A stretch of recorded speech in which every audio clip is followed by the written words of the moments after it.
omo share weather mu sensem na edika wo ne dada say yen hwe ehu ye sansen so na ebe topa enu a etoy me ma mo update and then so say ne so ni si to ne nya asem keto a topa pa o je say ne so ni si agu afaso wo ha no a na ani ayenyan papa yen hwe ehu ye street no ohunu street no cry so na jiafa yes and cars ni si ba omo bre no a ayara osam abusiafo yen hwe ehu ye isan se ensuo no enyai se ebeto ebusu ayeto ba bia wonam bia no ahwe hu ye se ne ensuo ni si to ne de ayehu papa se ya hwe ehu ye a de besi na nya asam ketwa na ensuo na ayehu da bia bi giran aye stadium tia mas ani mu ope o yese ne ensuo na si agu afaso wo ho no a anya asam ketwa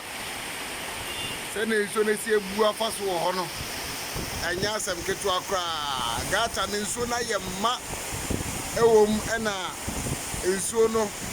ebufa so sa na se ne ohu no video ni se apepepe na ekoso sesi a street no ensuo no na egu afaso no se first street no eso nkakra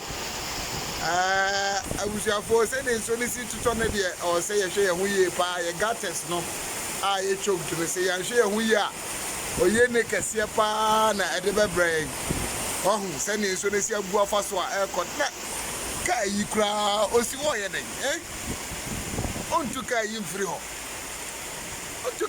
ho se ne ade esi agu afaso a se ayere mo se na titi fam no nya asam ketwa ti a ma school na eni na ni mo okra no wo se no so eyiriba eno so yiriba abusiafo anya asam ketwa ade na ayehu papa se de se ne nso no esi eye ne de